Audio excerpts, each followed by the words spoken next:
Bona tarda, benvinguts un dia més a l'Escola Europea d'Humanitats. Avui parlarem de Rússia, del segle soviètic, un món perdut. Per parlar d'això tenim el professor Karl Schlegel, que és professor d'Història de l'Europa de l'Est a la Universitat Europea de Viadrina a Frankfurt de l'Oder i que és el millor especialista, sens dubte, que hi ha en aquest moment sobre la Rússia del segle XX. Hi ha coses que te'n recordes tota la vida. Hi ha llibres que no són convencionals, que són excepcionals. I un dels llibres amb el que a mi m'ha passat això és Terror i Utopia, Moscou 1937, que va publicar ja fa alguns anys el professor Schlegel. En aquest llibre vaig tenir una descoberta, d'aquestes descobertes que et fan pensar que tonto que eres, que malament ho havies llegit fins ara, diguem-ne. Vaig tenir la descoberta que el totalitarisme era al contrari del que m'havien explicat. El totalitarisme no era l'excés d'ordre, sinó que l'origen del totalitarisme era el caos. I això ho explica extraordinàriament en aquest llibre. Ara acaba de publicar un altre llibre d'una potència extraordinària, que té el títol del cicle soviètic, el segle XX, un cicle sencer marcat en bona part per la història de la Rússia soviètica, però també pel seu passat i probablement pel que pugui ser el seu futur. Però Schlegel fa una cosa excepcional que ens permet introduir-nos en profunditat en un món i no només sobre la base de les descripcions més o menys teòriques i polítiques que n'hem tingut. Entra a dintre d'una societat. Per què? Perquè ha fet una cosa excepcional. Ell s'ha dedicat tota la seva vida intel·lectual a Rússia. Se l'ha patejat de dalt a baix.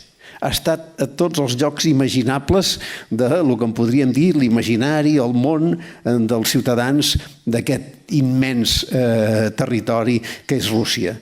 I ens en fa un retaule extraordinari.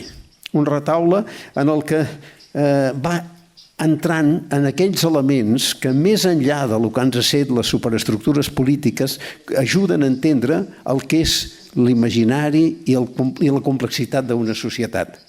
Els llocs en els que visiten, els que entra i els que ens descriu amb minúcia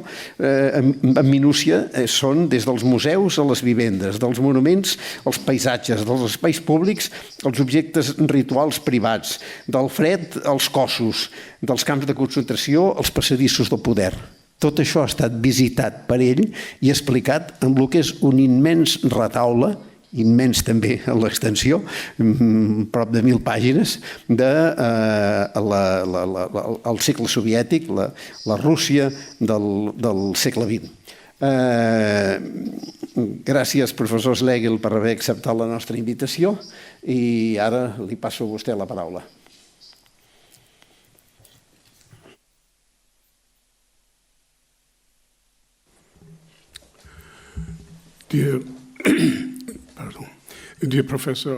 Querido profesor Ramoneda, muchísimas gracias por estas palabras tan cálidas de presentación. Debo decir que yo estoy muy contento de estar de nuevo aquí en Barcelona y que fue posible y que sea posible tener esta conversación aquí hoy.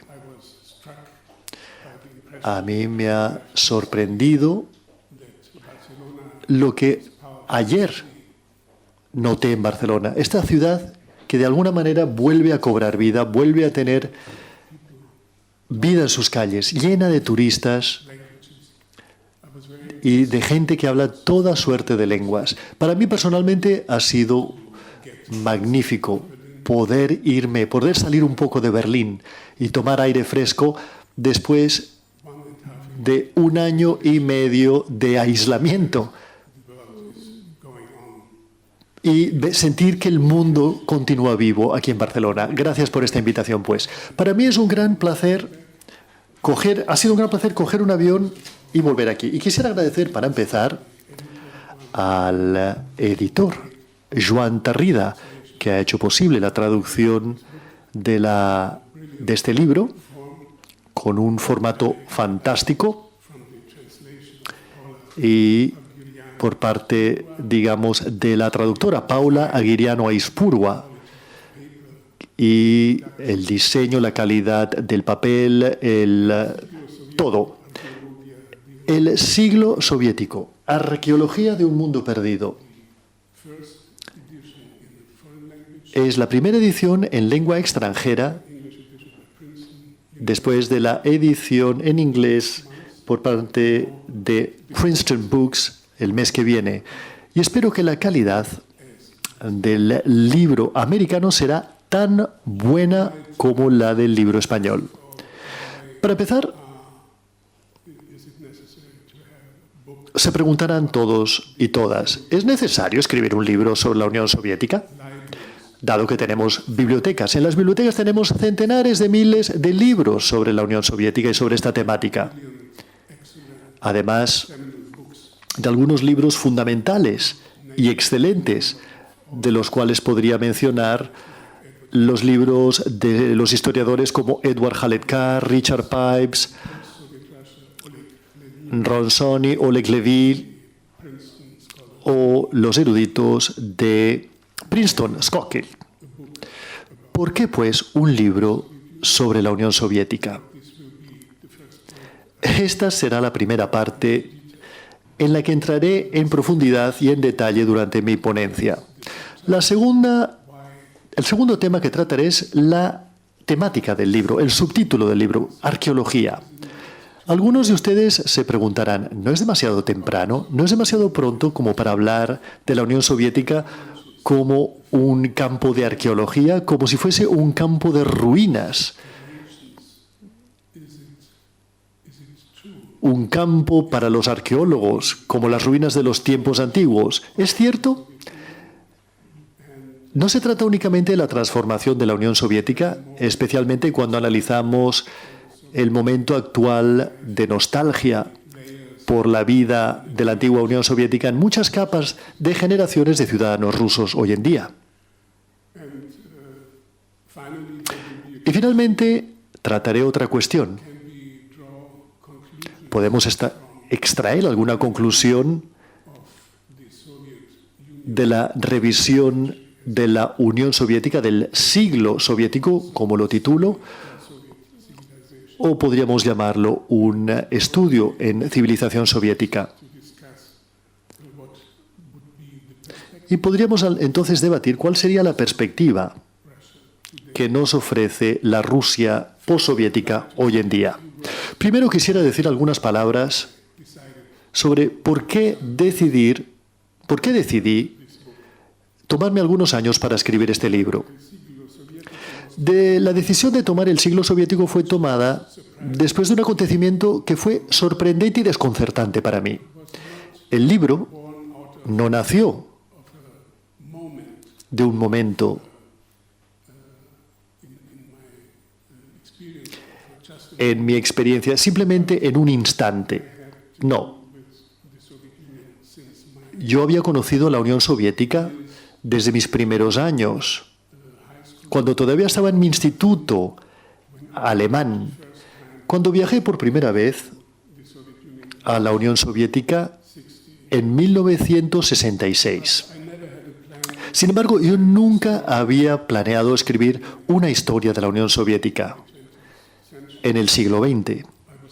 Yo simplemente no estaba preparado para el acontecimiento que actuó como chispa, como catalizador que me hizo escribir este libro, es decir, la anexación de la península de Crimea en 2014. En aquel momento yo escribía un libro sobre un libro de la historia de Rusia explicado alrededor del río Volga, ese río magnífico. Y bueno, eso es lo que me interesaba de la historia rusa. Pero luego llegó la ocupación de la península de Crimea. Y no tenía una percepción ingenua sobre los conflictos a los que se enfrentaba la Rusia postsoviética después de la disolución de la Unión Soviética. Yo había estado en Rusia muchas veces, tengo muchos amigos y todavía tengo muchos amigos allí. Y yo tenía la confianza de que Rusia, después de la disolución de la Unión Soviética, que Rusia sería capaz de gestionar sus crisis internas y que sería capaz de tratar y gestionar el caos que en realidad existió después de la caída de la Unión Soviética. Pero no me podía de ninguna manera imaginarme, y esto lo creo porque yo había experimentado cómo los rusos o ciudadanos soviéticos habían sido capaces de improvisar para enfrentarse a situaciones a las que nunca nos hemos enfrentado nosotros en Occidente. De manera que yo creía firmemente en la capacidad que tenían de resistir y de gestionar sus crisis y de superarlas. Así pues, no me sentía preparado, no estuve preparado para este tipo, digamos, de acontecimiento ocurrido en la primavera de 2014. Yo durante 24 horas estuve siguiendo las noticias de lo que estaba ocurriendo y estaba viajando a Ucrania y observando la ocupación y de algunos centros institucionales públicos en Mombasa y en algunas otras ciudades. Y para mí fue muy sorprendente. Y pensé, bueno, esto es así, pero yo no me esperaba una intervención militar. Por supuesto que Putin al comienzo negaba que esto tuviera que ver algo con estos acontecimientos. Algún tiempo después, en una entrevista, se jactaba de haberlo hecho muy profesionalmente. El anexar la península de Crimea, diciendo que, bueno, había conseguido apaciguar a los rebeldes y traerlos a su causa. La experiencia de la anexación de Crimea me estimuló para volver a zambullirme en los estudios soviéticos, los estudios rusos, y entender lo que estaba ocurriendo. Yo académicamente fui socializado en la Academia Soviética Rusa. Yo realicé mis estudios y mi investigación en Moscú, fundamentalmente, en Leningrado, en aquella época. Me lo pasé muy, muy bien. Pero quedó claro que el hacer mis estudios de investigación en Moscú, en Leningrado, siempre implica que Rusia está en el centro y cualquier otra área, cualquier otra región, desde este punto de vista, fuera de Moscú, era la periferia, era la frontera, era el patio trasero de Rusia. Así pues, yo tuve que volver a la escuela para aprender y para estudiar otras narrativas, para descubrir otras historias, especialmente en lo que se refiere a la historia de Ucrania y de las personas de Asia Central, las naciones bálticas, que no encajan en la narrativa rusa. De manera que yo volví y viajé mucho por otras partes de ese vasto territorio. Intenté descentralizar mi perspectiva y probar nuevas visiones, intentando ver el centro desde la periferia, intentando llevar el patio trasero del país a la entrada principal. Y tuve que reconsiderar mis estudios soviéticos, estudios por los que había pasado previamente.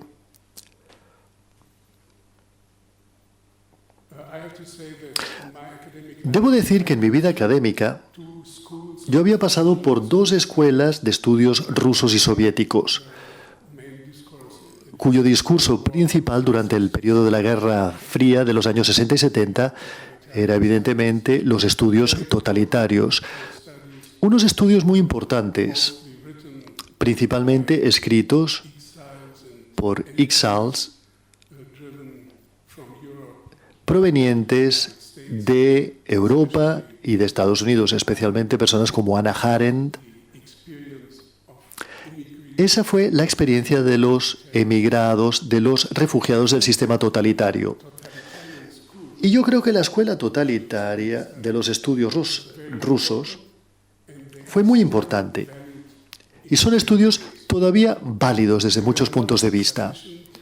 No fueron suficientes a la hora de explicar el modo de alcanzar un consenso. Y básicamente se centraban en los que tenían la responsabilidad de tomar decisiones públicas, instituciones públicas, desde arriba hacia abajo. Y en los años 70, especialmente en Estados Unidos, hubo una nueva escuela llamada la escuela revisionista. Ellos estaban interesados no solamente en el proceso de toma de decisión, en escribir muchos otros libros y editar libros de organizaciones o las decisiones tomadas por el Comité Central, sino que además descubrieron la exploración del continente desconocido, de la historia social de la vida cotidiana. Y yo creo que solo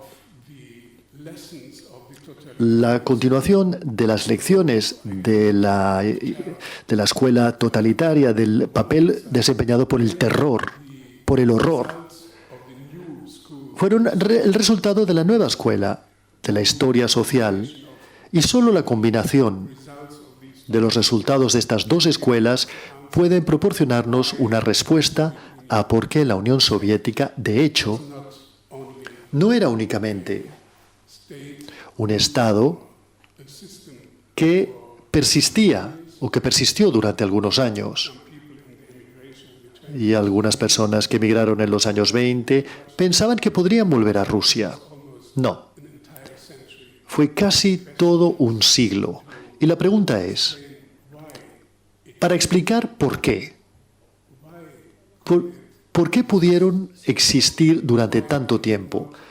¿Por qué no se derrumbó a pesar de las medidas dictatoriales evidentes y del estado permanente de emergencia con el que vivían?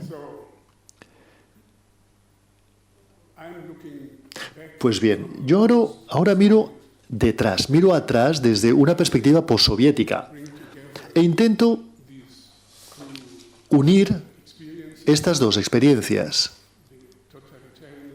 del totalitarismo y de la historia social. Pero bueno, no fue únicamente una decisión académica para encontrar un nuevo método de abordar este tema, sino que tenía que ver con mi propia historia personal y el estar allí muy a menudo y el haber vivido allí durante un cierto tiempo.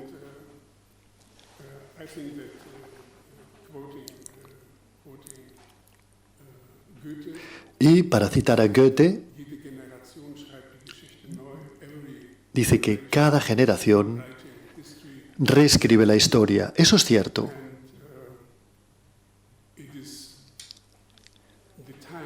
Y ha llegado el momento. Es el tiempo después del derrumbe de la Unión Soviética, el momento de encontrar nuevas maneras para que los historiadores, tanto dentro como fuera de Rusia, puedan entrar en estas nuevas vías, después de la apertura de los archivos y después del periodo de publicarlo todo, después de un periodo de cuestionamiento. Y parece que este es el momento que parece haber acabado en la Rusia oficial. Así pues, no era que yo quisiera de alguna manera resumir, no fue una decisión porque yo hubiese cambiado de planes. Simplemente fue provocada esta decisión por el efecto catalizador del acontecimiento sucedido en Crimea, la anexión de la península de Crimea en 2014, y el choque que esto me produjo me hizo, digamos que yo, un historiador que no solamente trata con el pasado, sino que también trata con el presente, hizo que yo cambiase de planes. Ahora, la cuestión sobre el río Volga volverá a resurgir un poco más tarde. Muy bien. En segundo lugar, me gustaría contarles qué podía yo añadir a la historiografía de la Unión Soviética. Yo no tenía ninguna intención de escribir un libro en el sentido más tradicional de la palabra, es decir, una historia cronológica, una narrativa cronológica, empezando con Adán y Eva hasta nuestros días. No.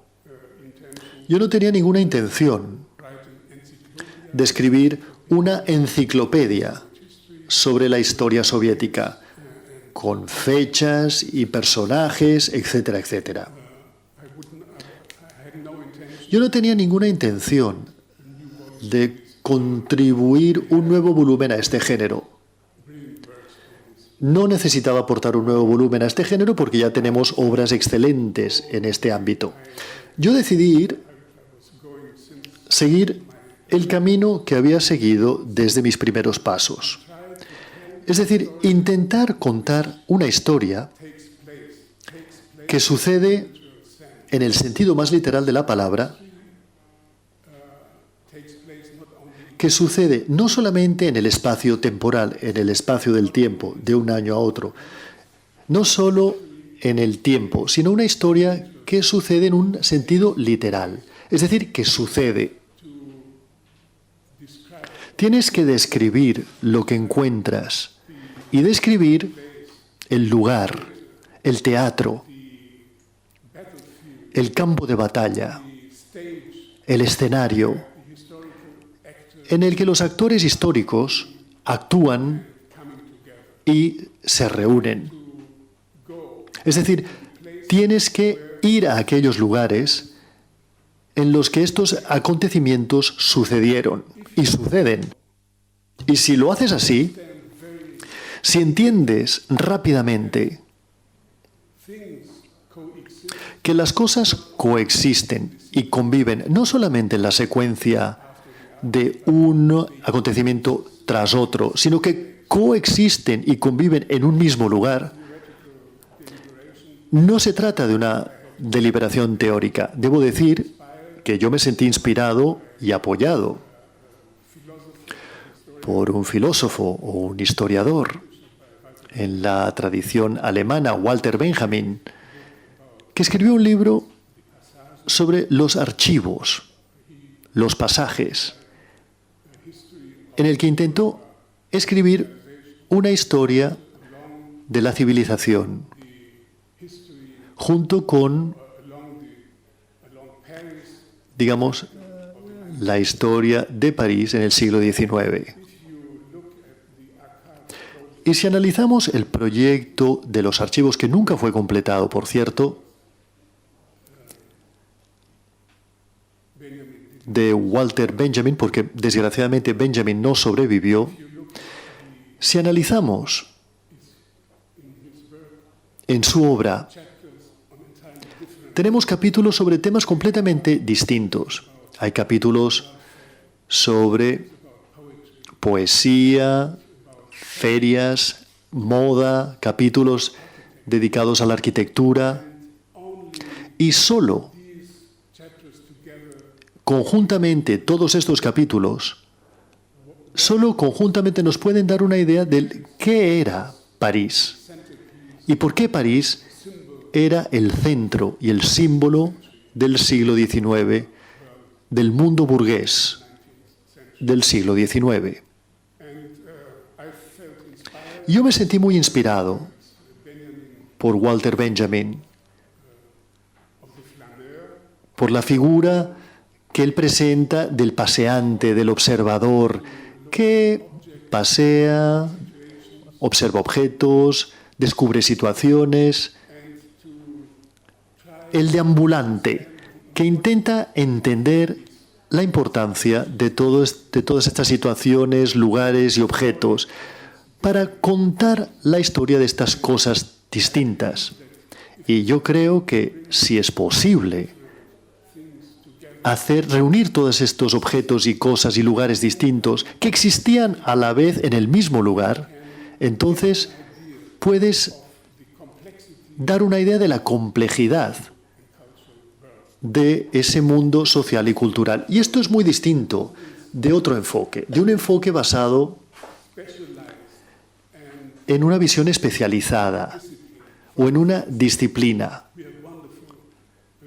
Por supuesto que tenemos historias maravillosas, Eisenstein, etcétera, etcétera. Y es fascinante, es interesantísimo. Sin embargo, si tú colocas la historia de la cinematografía, por ejemplo, de la Hollywood soviético de los años 30, conjuntamente con la historia real que sucede al mismo tiempo y en el mismo lugar en Moscú, entonces lo que surge es un contexto muy distinto. Y las obras maestras del cine soviético coexistían codo con las crueldades y atrocidades más terribles en el mismo lugar. Con los asesinatos en masa del año 37, que también fue el año del lanzamiento del Volga-Volga, del estreno de una de las películas musicales más populares de la historia soviética, un regalo hecho al presidente Roosevelt, uno de los puntos álgidos del arte cinematográfico. Sin embargo,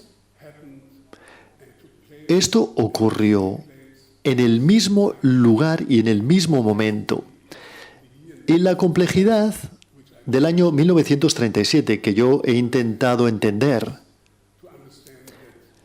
implica entender que todo esto ocurrió simultáneamente en el mismo lugar y en el mismo tiempo.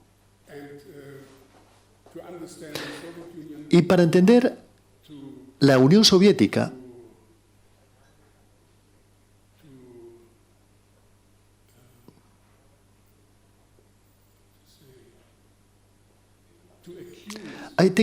no se trata de acusar a alguien, no se trata de defender, sino que se trata de encontrar una vía que vaya más allá de la apología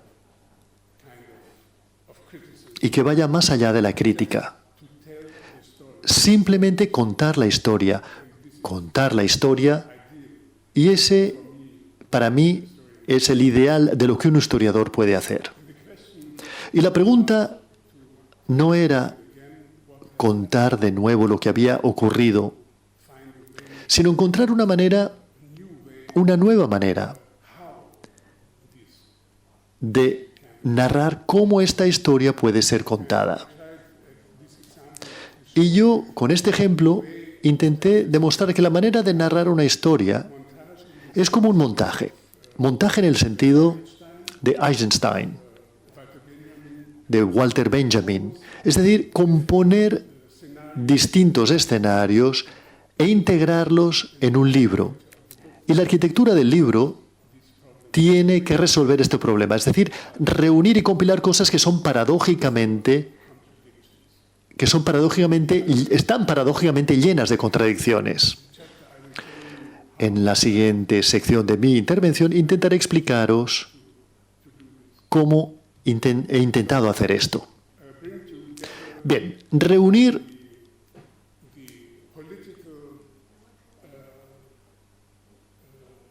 la historia política, las decisiones tomadas por el Comité Central, por el NKVD, por la policía secreta, las torturas y todo el resto de acontecimientos que también ocurrían. Los milagros del arte y del talento, de la cultura soviética, que también existieron a la vez. Pues bien, este es y era el objetivo de este libro.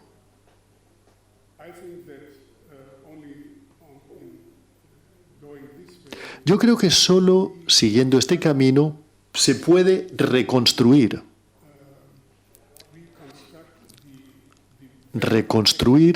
la complejidad misma de la sociedad soviética. Y si así lo hacemos, podemos utilizar casi todos los objetos,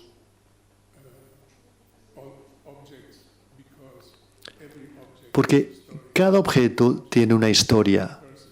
Cada objeto o persona tiene una historia. Simplemente hay que seguir la historia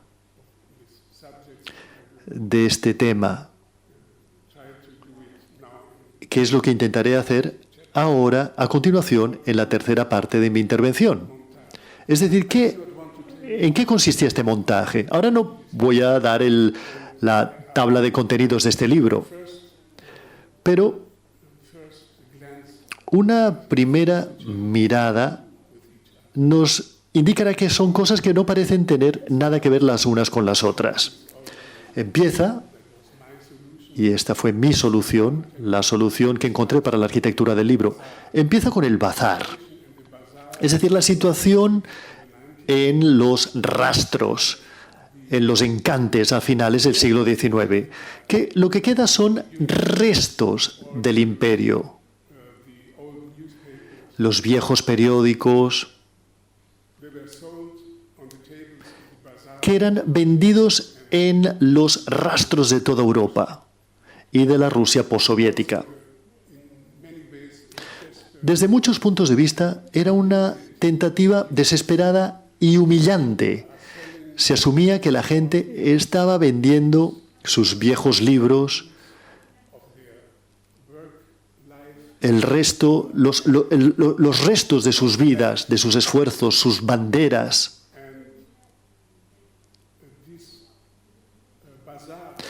Y esta situación de bazar reflejaba el derrumbe del antiguo imperio.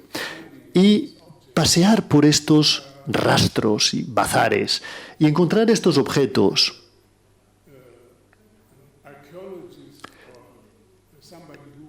te hacía sentir como un arqueólogo, como un coleccionista de objetos perdidos. Y al final del libro, yo hago una propuesta. Hago la propuesta de un museo en el centro de Moscú, donde todas estas imágenes, situaciones, objetos puedan ser presentados de manera expuesta, museográficamente hablando. Se trata de una propuesta de la imaginación, sería el Museo de Lubyanka, que hasta ahora ha sido el centro del núcleo duro de la violencia estatal. Se trata del emplazamiento de los distintos servicios secretos, de la KGB, de la SSB, para crear un lugar de secretismo, de violencia y también de encarcelamiento, arresto y tortura, para transformar este lugar en un espacio abierto donde se pueda narrar esta historia, donde se enseñen estas imágenes y donde uno pueda deambular por los laberintos de la historia soviética. Pero claro, entre las mesas de los rastros, encantes y mercados de segunda mano y la creación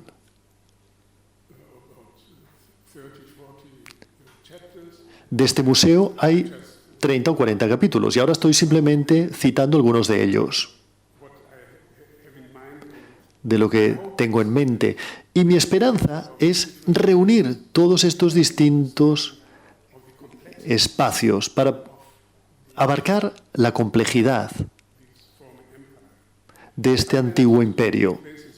Yo he ido a todos los lugares de destrucción y reconstrucción, es decir, he viajado en la Unión Soviética, a Mitorgost, a este imperio del acero, fundado en 1919 durante el primer periodo de industrialización, una ciudad que fue creada desde cero, en la época de la preguerra, siguiendo el ejemplo de Gary en Indiana. El telón de fondo siempre es América, siempre es Norteamérica,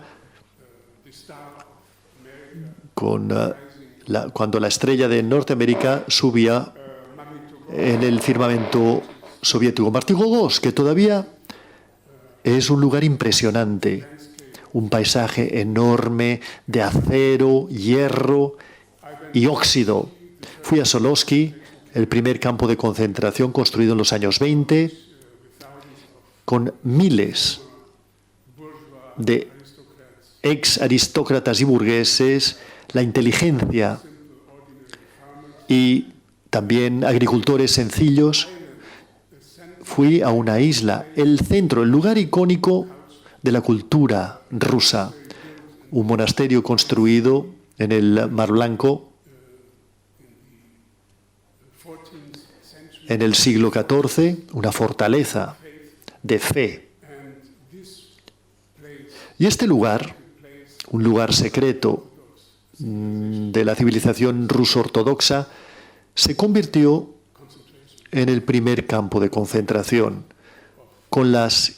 habitado por las élites, en muchos casos, de las élites de San Petersburgo y de Leningrado,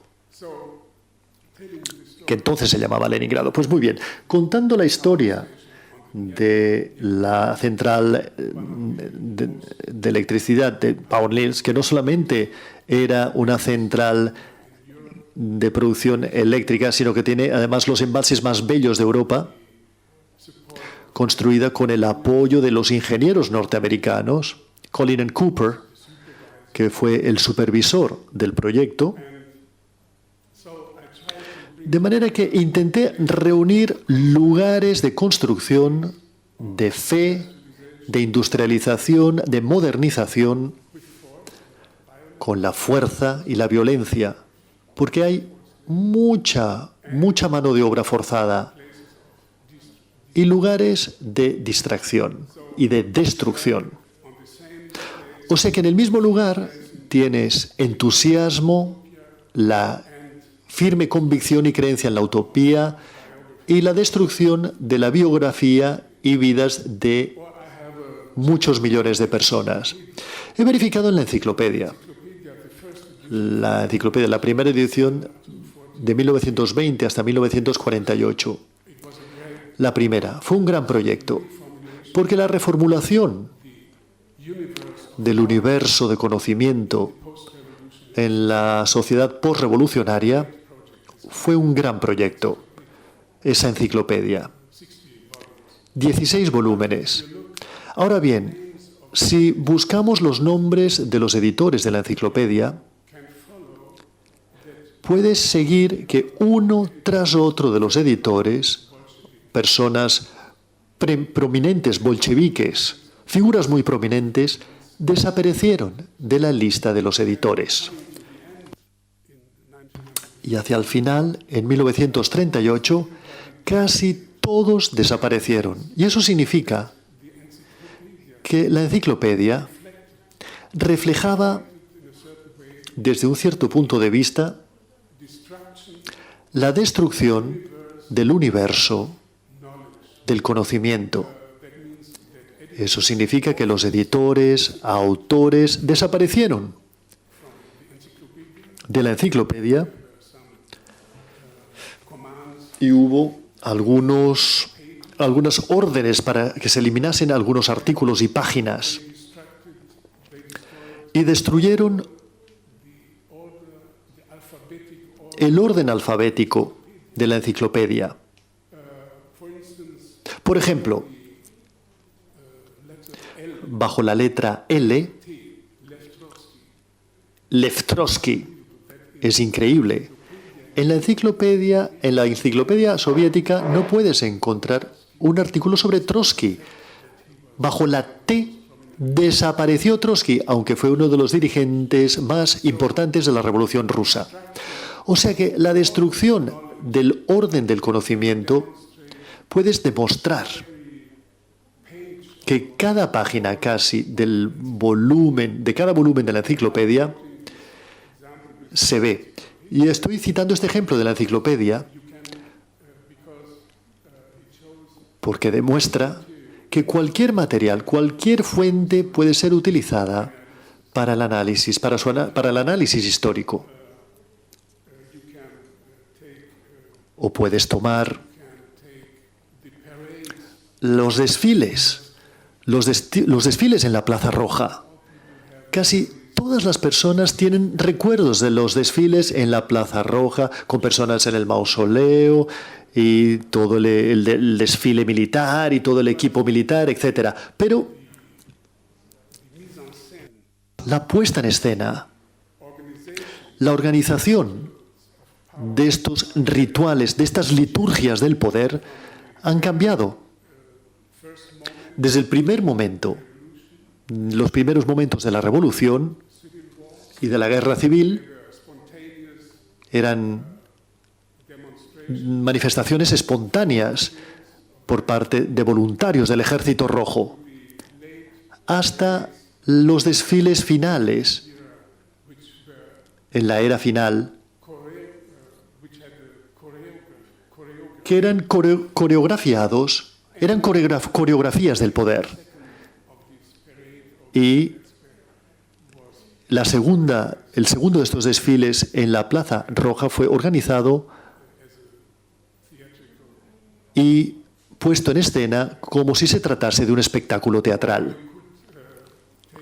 O podrías también tomar los deportes.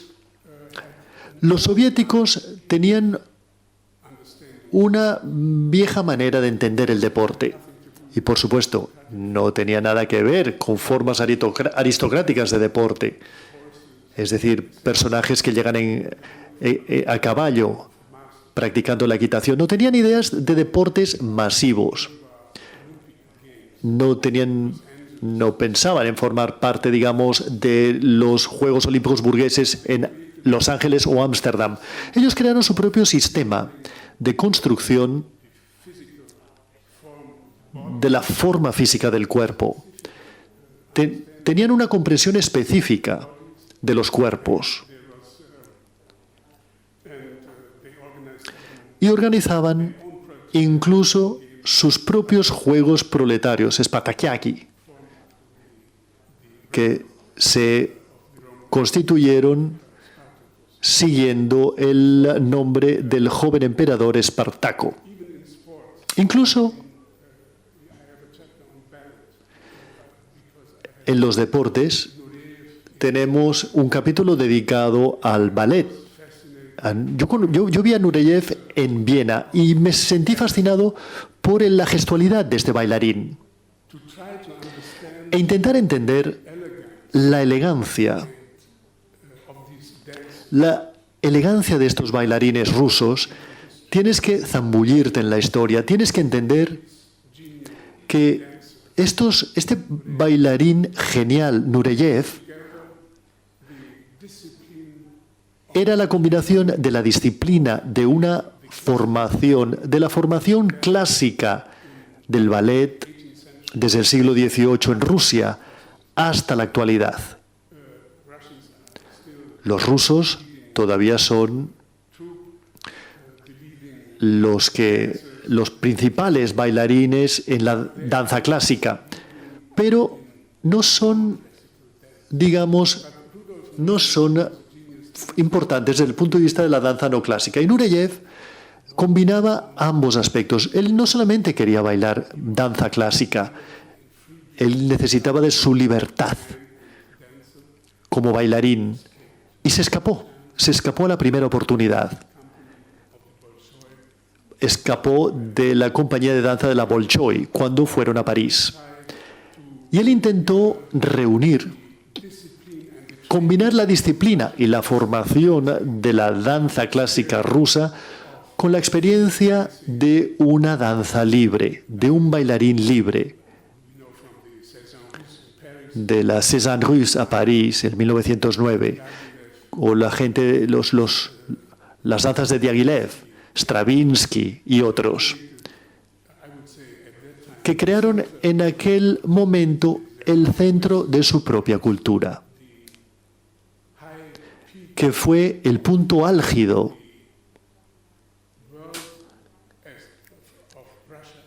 de Rusia como potencia cultural en el mundo. Y quería decir que si solamente analizamos el gesto de Nureyev en la ópera de Viena o en algún otro lugar, lo que te indica es la continuidad, la evolución y las rupturas en la historia rusa y soviética. Espero haberlo dejado claro con este ejemplo. A ver, tengo muchas otras temáticas, muchas otras cosas que decir. Quizás otro ejemplo sería el descubrimiento. A ver, yo no me esperaba. Yo estaba siguiendo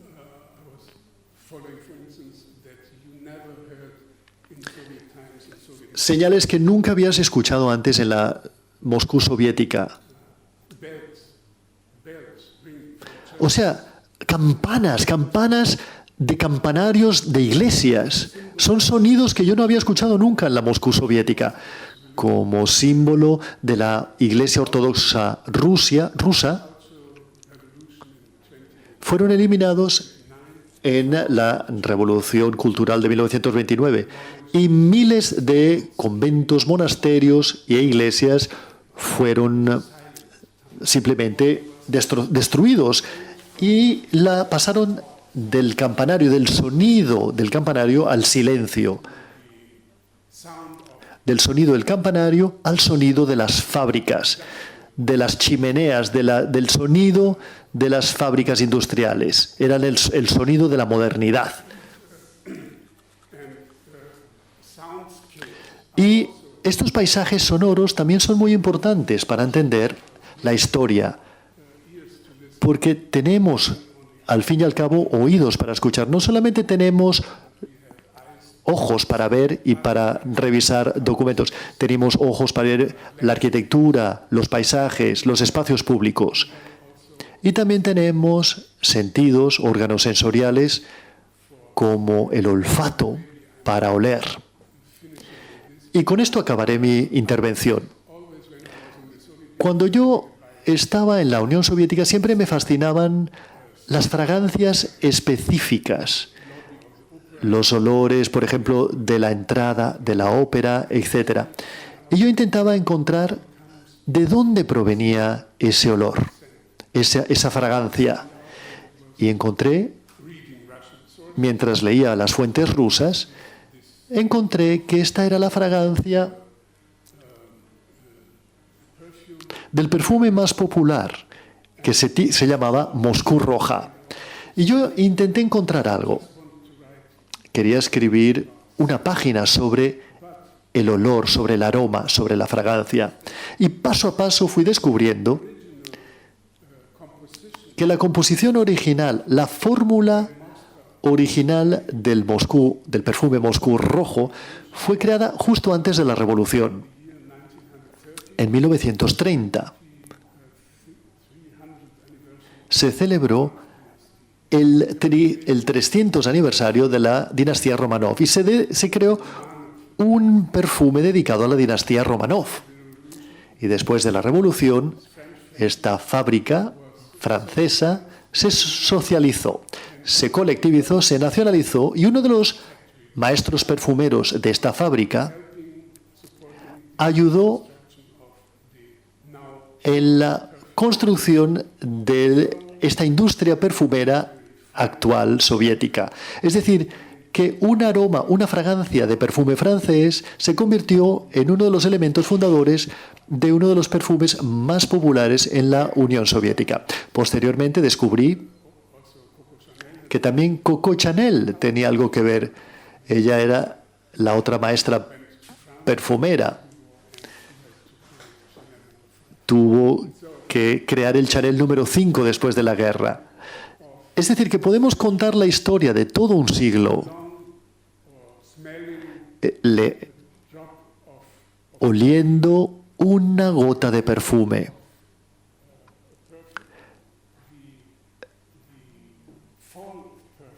la llegada de un perfume y la caída de un perfume. El perfume era símbolo de la decadencia burguesa, de la aristocracia. Era un elemento sospechoso a comienzos del siglo XX, en los años 20 y 30. El final de la Unión Soviética también queda reflejado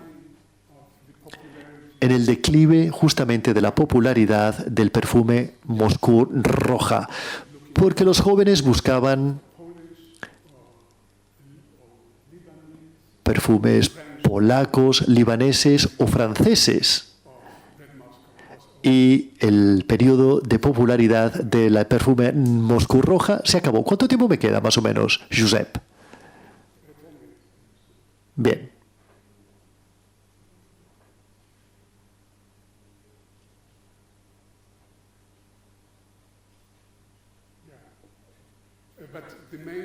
Ahora bien, la cuestión principal que me gustaría decir, no puedo recapitularlo, pero ha sido escrito a lo largo de 30 o 40 capítulos. Uno puede escribir la historia de la Unión Soviética concentrada y enfocada en un único punto. Quizás es un ejemplo, porque en Occidente es un caso poco conocido. Después de la Revolución, la mayor parte de las ciudades, por lo menos, se construyeron, o vamos a ver, se ocuparon los apartamentos, los pisos de las grandes familias burguesas y aristocráticas, y fueron estos pisos socializados.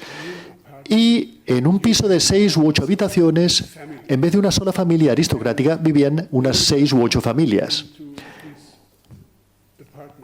Y todos convivían en este único piso, lo cual significa que en vez de una única familia con algunos sirvientes, tenías a 6 u 8 familias, lo cual implica unas 30 personas en un único piso. Personas que no tenían absolutamente nada que ver los unos con los otros. Podía ser un profesor que había perdido su cátedra o su puesto de trabajo,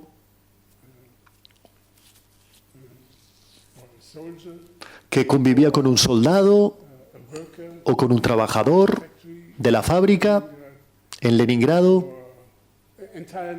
O sea, un universo representativo de la sociedad, pero que, claro, los miembros individuales no tenían nada que ver los unos con los otros.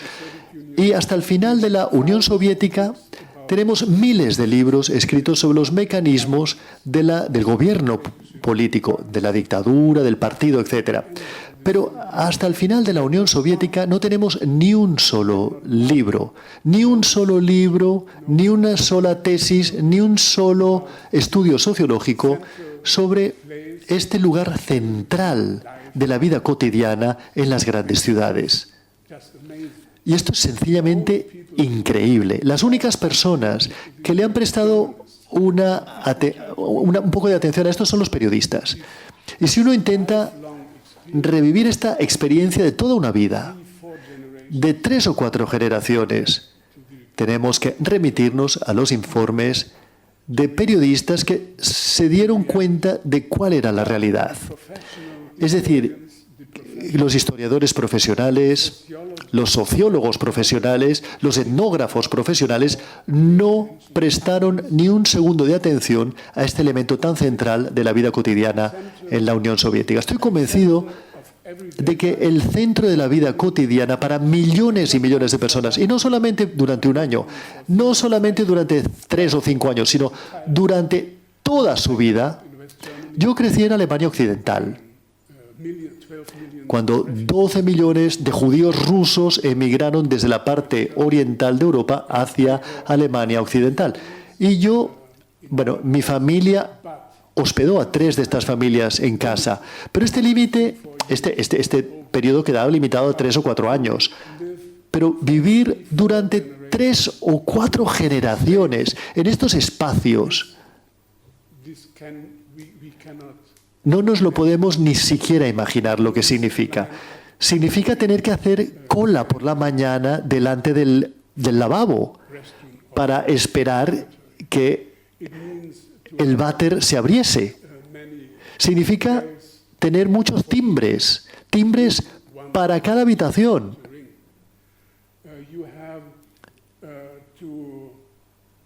You have to pay attention Tienes que también prestar atención a quién es tu vecino, si no le conoces.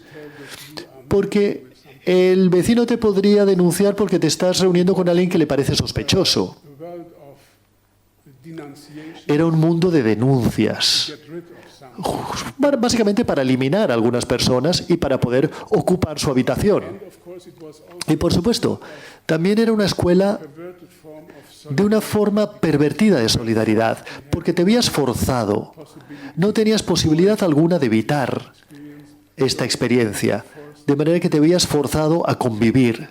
Y por supuesto, esto implicaba también solidarity and help to others.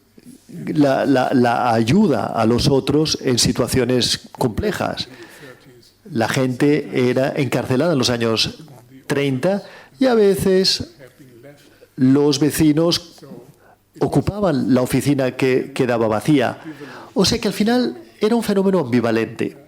What I want to say Pero lo que sí quiero decirles es que para entender civilization la civilización soviética, el mundo soviético, uno tiene que acudir a lugares relevant, which are que son relevantes, que son importantes, que son centrales.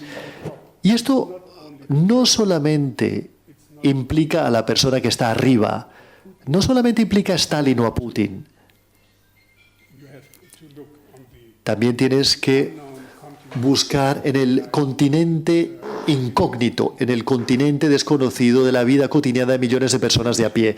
Con esto acabo. concerning the future. Y hablaré durante breves instantes sobre el futuro. Los historiadores nos preocupamos por el pasado. Yo no soy ningún profeta que lo sepa todo. I'm not Cassandra. No soy ninguna Cassandra. All will end in finish Y no without sé que todo acabará en una catástrofe o en un desastre. Todo está abierto. Pero lo que sí he aprendido en los últimos 30 años es que todo ocurrió de manera inesperada. if we look to 9/11, Si miramos al 11 de septiembre en Nueva York, nadie se podía haber imaginado estas imágenes. Si analizamos la crisis financiera del año 2008, at least at Crimea, si vemos la anexión de la península de Crimea, nadie se habría imaginado que Rusia cometería una agresión y que se anexaría parte del territorio de su vecino más cercano, Ucrania. Y tampoco no me habría podido imaginar hace 1 o 2 años que el coronavirus interrumpiría la vida global de la noche a la mañana intervene. y que intervendría. We know a lot about Sabemos mucho sobre la globalización, demonstrate pero ello demostró effects and the deficiencies. el efecto y las deficiencias de la globalización, I was not aware. temas de los que yo no era consciente. I think the situation Pues bien, yo creo que la situación en Rusia is complicated. es muy compleja, muy complicada. Creo que la estabilidad Seems to be guaranteed. que parecería estar garantizada por Putin Pseudo, es una pseudo-estabilidad. and the danger is Y el peligro the country which is es que vast, un país tan gigantesco, con tantas personas de talento, no tiene ni las estructuras ni los espacios públicos como para reunir a las personas que podrían ser capaces de modernizar un país que lo necesita y lo necesita urgentemente. Rusia stagnation, está estancada, depends entirely depende completamente hasta ahora external factors. de factores externos como los mercados mundiales de energía, básicamente mercados de gas y petróleo, que constituyen la mitad del presupuesto nacional y que ha permitido el surgimiento de algún tipo de clase media, pero a la vez, todas las iniciativas Educated the patriotic de and educated la and younger people de la generación más joven, bien formada y patriótica, desde muchos puntos de vista se sienten desesperados y no saben qué hacer leaving the country, y abandonan el país. and much Y esa fuga de cerebros es terrible. Hay muchos más que marchan después de la Revolución de Octubre. La emigración hoy en día es aterradora en Rusia. Y yo no sé cuál será la solución, pero creo que deberíamos saber que detrás, bajo la superficie de estabilidad garantizada por una única persona, está al acecho el peligro de la desestabilización. Y la pregunta, ¿cómo puede Rusia, este país gigantesco y de tanto talento, cómo podrá salir de esa visión de imperio y convertirse en una nación moderna post-imperio? Esta es una pregunta abierta, una pregunta para la cual habrá que encontrar respuestas. Con esto acabaré y gracias a todas y a todos por su paciencia y espero que tengamos suficiente tiempo para un buen debate. Gracias.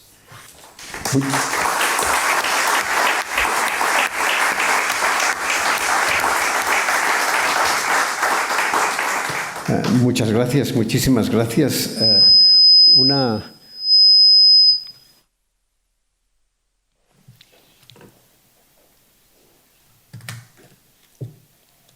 primera cuestión que se me plantea, después me gustaría seguir hablando del presente y del futuro, como ha empezado ahora usted al final, pero claro, una cuestión que nos interpela a todos es que si no ha sido posible antes una historia de la complejidad como la que usted está construyendo, es sencillamente porque la Guerra Fría, la situación de conflicto, no lo permitía. Era imposible que en Occidente se aceptaran narrativas que no giraran en torno a la simplificación, en torno al juego simple, para decirlo así, de buenos y malos, ¿no? En este sentido es lógico que tuviera más recorrido una literatura, por otra parte en algunos casos excelente, como la de Hannah Arendt, a la que usted ha mencionado, sobre la cuestión totalitaria, que no esta visión compleja de la sociedad rusa. Y por tanto, de alguna forma, esto nos interpela también a nosotros porque sabíamos menos de lo que podríamos saber, ¿no?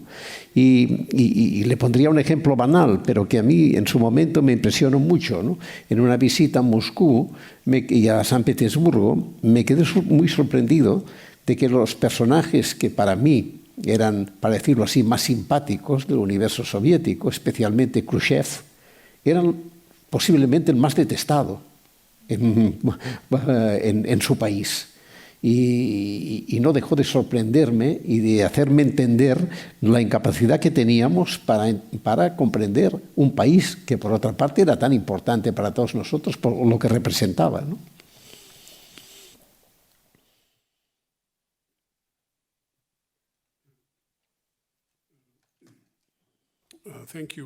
Gracias, Josep, por esta pregunta o este comentario que de hecho trata sobre los límites del conocimiento. Yo creo que tiene que ver con el hecho de que, a pesar del análisis grande y deprimente como el que hacía Hannah Arendt, y debo decir que Hannah Arendt fue una de las poquísimas que leía la literatura rusa y soviética desde el comienzo. Desde el comienzo ella lo hacía. Ella conocía filósofos como Rozanov, hasta Solzhenitsyn en sus últimas obras. Y ella era una excepción, ella era una auténtica excepción. Ahora bien, los límites en lo que ella escribió es todavía válido. Se concentró en los instrumentos y las herramientas de la ideología, de la violencia, del terror, etcétera, etcétera. Ahora bien, esto formaba solo parte de la realidad y de la verdad. Y creo que esto se debe a la Guerra Fría, a la situación de Guerra Fría y el tipo de maniqueísmo que existía, que está relacionado con la autodefensa de Occidente. limiting Y esto limitaba the information, la información y especialmente the systematic analysis. el análisis sistemático. I'm talking about Y si hablo de Alemania, the Communist Party in West ¿por qué el Partido Comunista en Alemania Occidental prohibited fue prohibido? put into the underground Tuvo que hacerse clandestino, democracy porque was obviously not la democracia alemana to trust no tenía suficiente confianza en sí misma como para confiar West Germany al Partido Comunista de Alemania Occidental a great challenge. para que no constituyese un gran desafío o un gran problema para Alemania Occidental. Evidentemente, en los años 50, Alemania Occidental no tenía tanta confianza en sí misma y en su democracia, y se necesitó de bastante tiempo para poder hablar de cosas. Took time to Se necesitó de mucho tiempo para poder medir las cosas en su justa proporción, porque movement in 68, el movimiento del año 68 the opening, and y la apertura, I mean it took a ver, still time se necesitó de mucho tiempo to the east. para poder People never have been there. They ir have not a la parte del este. La mayor parte de las personas nunca habían estado allí what there happened para ver lo que había ocurrido durante la Segunda Guerra Mundial, the main place of que fue el lugar principal, theater of war. fue el principal teatro de la guerra, de la Segunda Guerra Mundial. Estuvo en la parte oriental. So it took Y los soviéticos se tomaron el tiempo get beyond de ir más allá de las fronteras físicas the intellectual y de las fronteras intelectuales Cold War divide with all de esta Guerra Fría, con todas sus simplificaciones. yeah. So this is my O sea que esa es mi explicación. yeah. It takes time Y se necesita de tiempo and horizon of para poder perception poner en la perspectiva del horizonte de la percepción, especialmente en Alemania, destroyed by que fue destruida in the Second World War. por lo que ocurrió en la Segunda Guerra Mundial. Before the war, before Antes de la guerra, 33, antes del 33, en Alemania it's not tenías, self-pride, but no lo digo por orgullo, pero school of tenías la escuela Eastern Europe. de aprendizaje más importante de la Europa oriental. Todo el mundo, George Cannon, el embajador The US de los Estados Unidos, and experts, they came experto, fue a Berlín a estudiar la historia de la Europa del Este, la historia de Rusia. human and scientific capital. Pero este capital científico y humano fue perdido completamente, fue totalmente destruido en Alemania With the Nazi y se contaminó experience. con la experiencia nazi. So Usted planteaba, usted planteaba como final interrogante de si Rusia sería capaz de ser una nación moderna en el sentido en que pensamos en las grandes naciones de este mundo, ¿no? Pero claro, hay muchas cuestiones que hacen difícil imaginar este nivel de cohesión estructural que requiere una cierta nación, y sobre todo una de ellas, la inmensidad de este país, la inmensidad física, la inmensidad territorial y la inmensidad cultural que usted describe en su libro. Sobre esto se puede construir una nación en el sentido moderno de la palabra, o tendría que haber un fraccionamiento de este inmenso país para que se creara una situación estable y de cierta continuidad.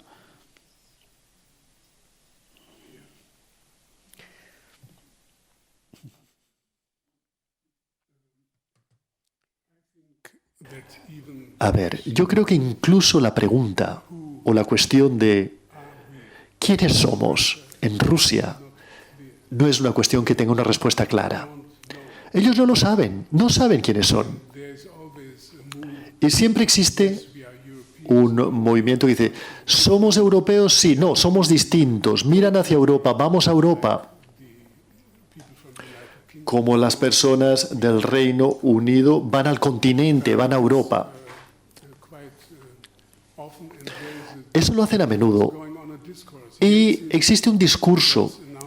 Yeltsin anunció la competencia, un concurso de ideas. A ver, ¿qué es Rusia? Y los filósofos debían formar parte de este concurso para definir qué es Rusia.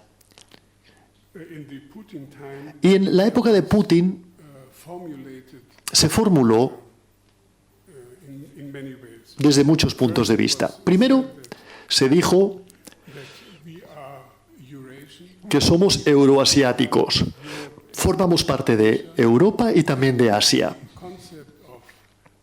Y el concepto de democracia soberana se basó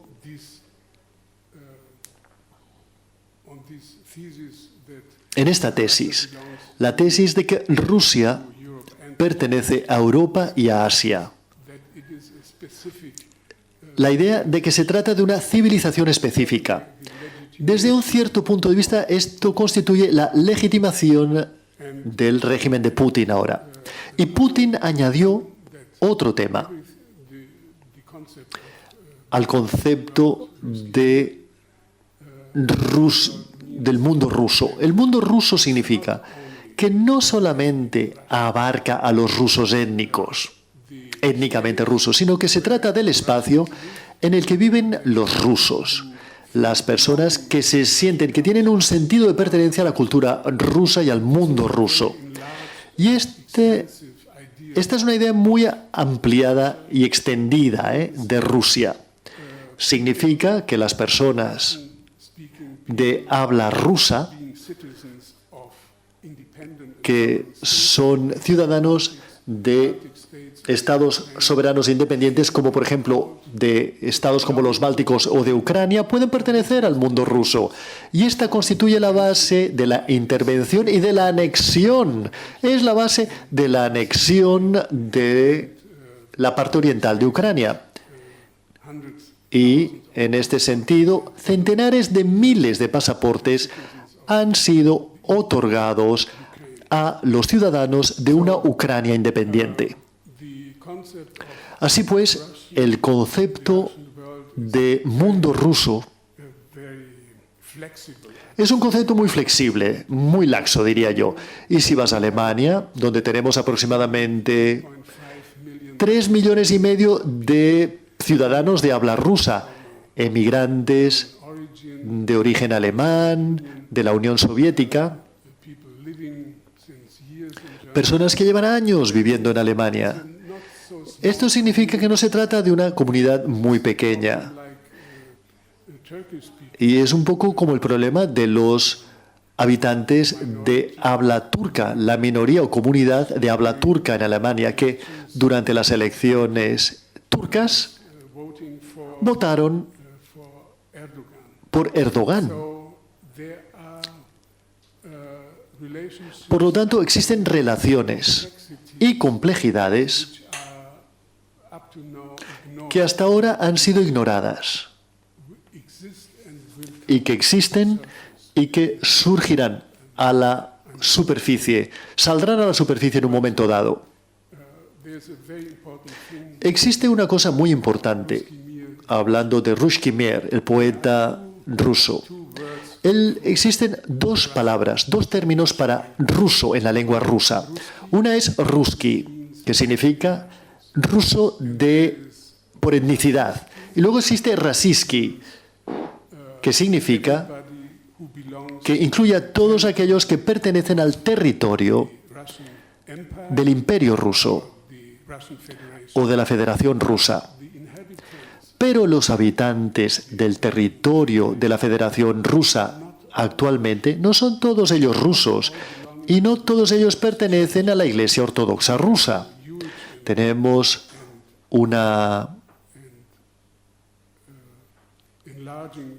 un grupo enorme y que está creciendo de población musulmana y de otras religiones. Y todos se sienten, no todos se sienten unidos a la Rusia étnica. Y esto es lo que quiero decir. Es decir, encontrar la definición de quiénes somos.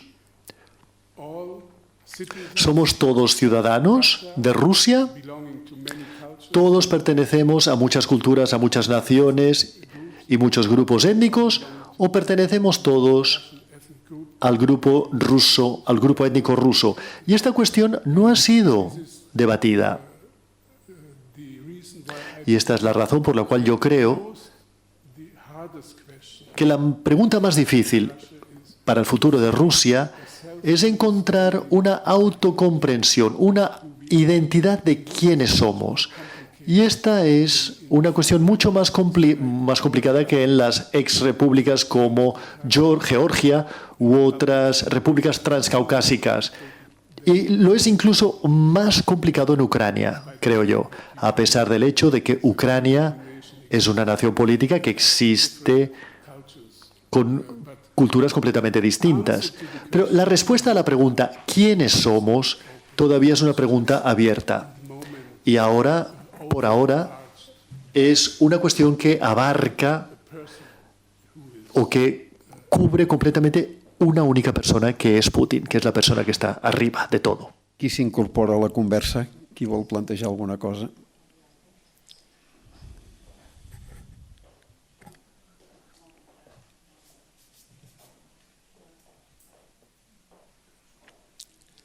Hi ha alguna pregunta?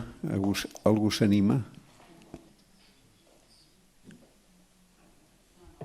No. Yo me permito hacerle una pregunta. ¿Sobre qué, es decir, el régimen Putin, sobre qué se aguanta el régimen Putin? Y porque un régimen que necesita prolongarse en la misma persona es un régimen frágil por definición, porque improbablemente el momento de relevar a la persona el régimen sobrevive. Muy pocas veces el régimen sobrevive. ¿Qué es lo que aguanta el régimen Putin y por qué necesita de la perpetuación de Putin en el poder?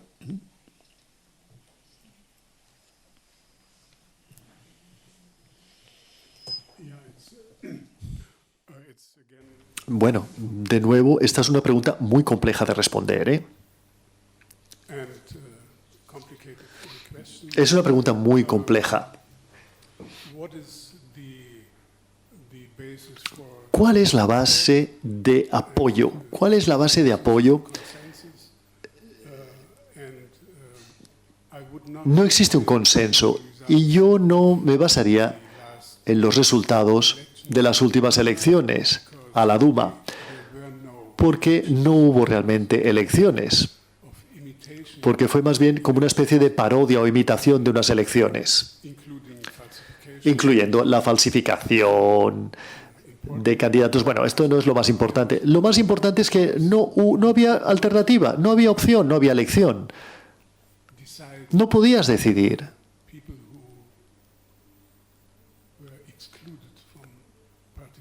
O sea, la gente, hubo personas excluidas de la participación porque habían sido excluidos de participar en las elecciones.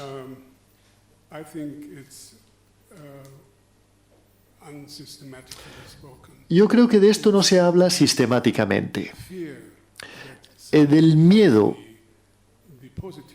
que algunos de los desarrollos positivos podrían ser cuestionados en caso de desestabilización.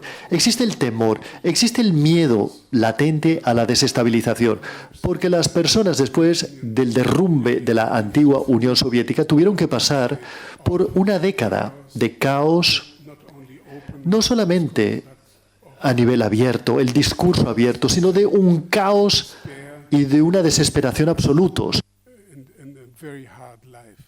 y de una vida durísima para conseguir sobrevivir en esa situación. Esto es cierto, y fue una experiencia absolutamente chocante, y nadie quiere regresar a esa situación de caos. La segunda razón es el miedo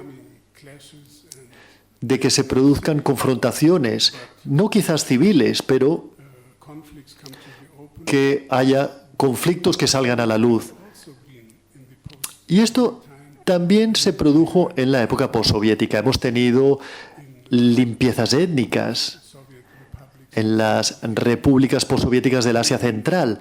Millones de personas que se vieron forzadas a emigrar del Asia Central Central to hacia Rusia. we had wars, Hemos tenido guerras en Chechenia. a wave Hemos tenido una ola que muy a menudo se olvida. outside Russia, Una ola en Occidente fuera de Rusia. Tuvimos una serie de atentados, attacks, theaters, que destruyeron teatros, hostages, con secuestros, situaciones muy crudas y crueles, victims, con centenares de miles de víctimas. bombings, Bombardeos en el metro de Moscú, bombardeos en las plazas públicas. mine. Y esto se tiene que mantener en mente. Es decir, el miedo, el temor de que esto vuelva a producirse. Y el tercer punto que quisiera mencionar, la tercera razón, y mi colega y amiga Lego Scholzis, un gran sociólogo, dijo Integration of the que la integración de este país tan extenso creating an artificial implica la creación enemy, de un enemigo, la necesidad de la creación de un enemigo especially artificial, America, especialmente Occidente y Estados Unidos. creating Y yo creo que la creación de ese enemigo, la construcción de la imagen del enemigo, es de suma importancia. Putin has no Porque Putin no tiene ninguna utopía que ofrecer, a diferencia de Lenin o Stalin. Lenin o Stalin tenían la utopía de poder crear algo nuevo, crear una nueva sociedad, crear una nueva industria, etcétera, etcétera. Pues bien, Putin nothing. no tiene absolutamente nada que ofrecer, pero sabe muy bien People have traveled que la gente ha viajado a Occidente y saben cómo son las cosas en Occidente. US, how works Y saben cómo funciona Estados Unidos, Singapur o Pekín Barcelona. o Barcelona, etcétera, etcétera. Lo saben muy bien. It could be Y saben that Russia could be. que Rusia también podría ser una sociedad abierta. So, Así pues, and to reinforce para crear y reforzar la imagen the enemy del enemigo and to denounce y para denunciar insights toda oposición dentro del país, the enemy. los denuncian como agentes del enemigo. This is, in a certain way, De alguna manera, comeback of este es un retorno de la demagogia stalinista y de la propaganda stalinista. Cualquier opositor que critique cualquier cosa, loyal to the incluso si son leales al sistema, denounced en el momento de criticar algo es denunciado y atacado, as extremist. sin piedad, como extremista. If an historian Si un historiador, un colega mío says en la universidad dijo, doesn't si dice que no apoya la interpretación Hitler Stalin del tratado entre Hitler y Stalin de 1939, este colega mío fue puesto bajo vigilancia had to come y tuvo que to the court, ir a los tribunales. not only Y todo el mundo, people who are no solamente las personas que expresan un posicionamiento distinto, sino cualquier persona making que cuelgue información existence of sobre la existencia de este tipo de interpretaciones están en situación de peligro. Y lo que hemos visto the first half of durante la primera mitad de este siglo that the authorities es que las autoridades were cleansing estaban limpiando el espacio público extremists in our y lo estaban barriendo no solamente a los extremistas, sino a cualquier opositor.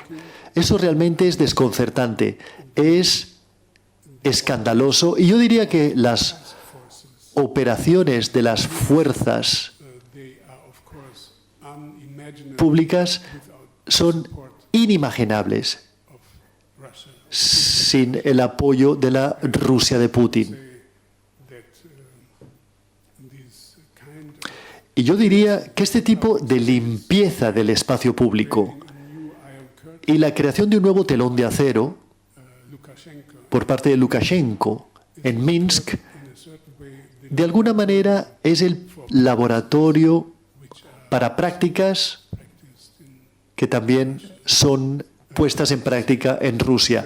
Y esto lo tengo que decir porque soy muy crítico con la Rusia de Putin.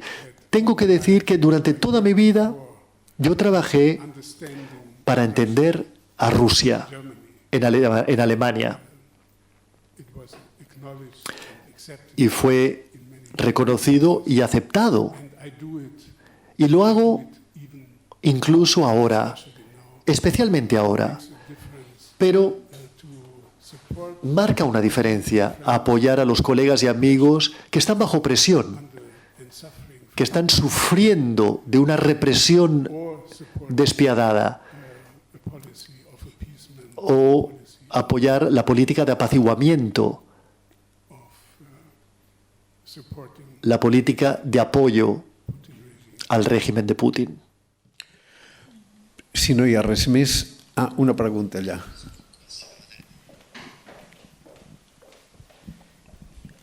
Hola, buenas tardes. Mira, cuando se habla de Rusia, a menudo da la sensación que el ideario soviético, lejos de estar muerto y enterrado, lejísimos de eso, está resurgiendo sobre todo entre los círculos más jóvenes, no desde la nostalgia, sino también como alternativa de futuro.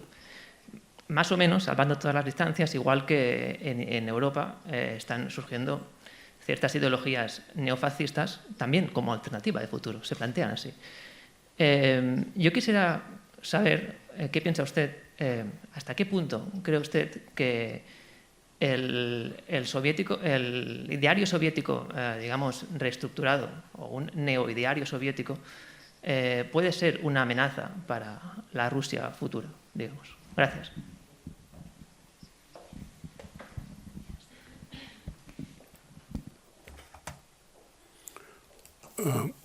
Thank you.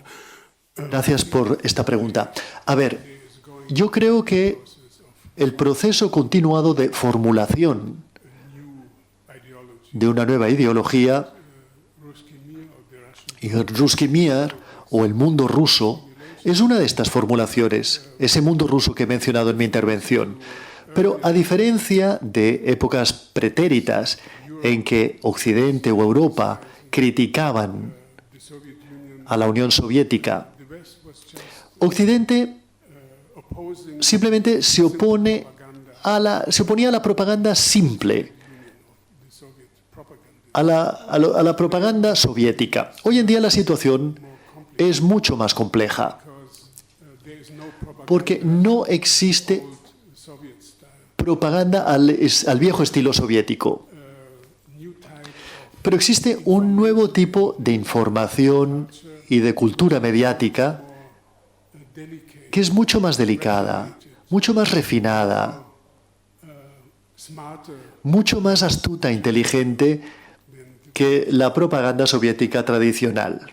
and insofar again the Putin Y has learned el grupo de Putin ha aprendido la lección. Han aprendido no solamente a cómo gestionar the structure, the hard la estructura dura, el esqueleto duro of the secret services, de los servicios secretos y de las instituciones de poder, sino que también han aprendido del mundo real. Y, por supuesto, del mundo real han aprendido la cultura mediática, organization, de la americanización, han aprendido de Hollywood. to the talk shows.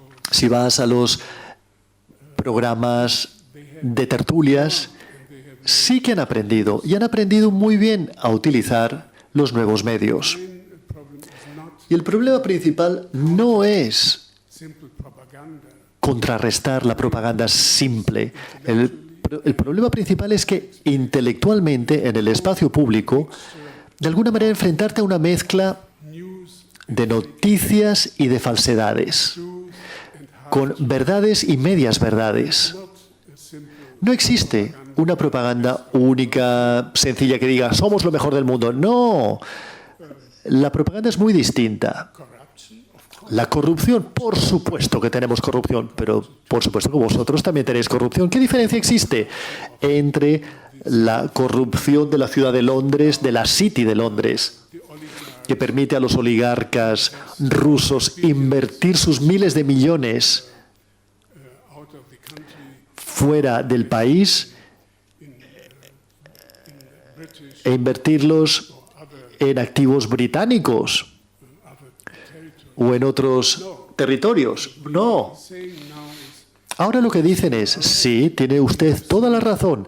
Tenemos algunos problemas en las elecciones, pero ustedes también tienen problemas. Miren ustedes Florida y Minnesota y California o Berlín Occidental.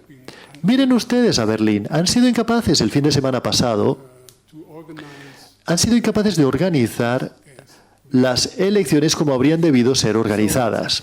Así pues, se trata de un juego distinto. El tablero de juego ha cambiado y a mí me parece que todavía tenemos que trabajar muy duramente para actualizar el nivel, no de confrontación, sino de conversación y respuesta. Existen algunos libros maravillosos escritos por Peter Pomerantz, en el que se titula «Todo es posible y todo es verdad». Sí, ese es el discurso. Todo es cierto, todo es verdad, pero todo es a la vez no verdad. Y todo el mundo tiene razón. Esta es tu visión y esta es nuestra visión. El avión MH, no sé, de Ámsterdam a Singapur fue, digamos, derrumbado. Esa es tu interpretación, pero nuestra interpretación es completamente distinta. O sea, que por una parte tenemos que insistir, y yo soy un hombre chapado a la antigua,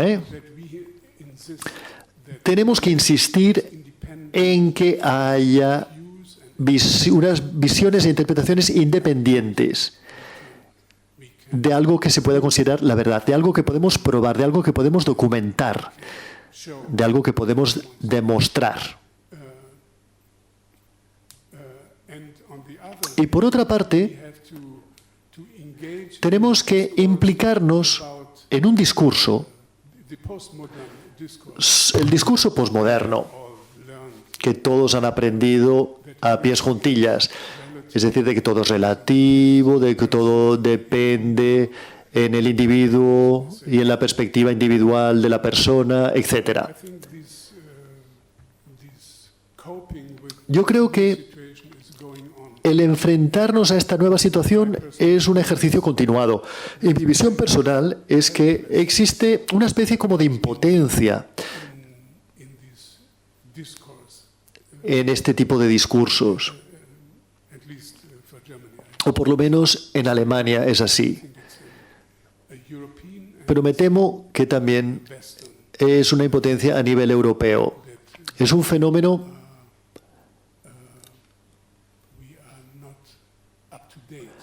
para el cual no estamos a la altura para confrontar el problema.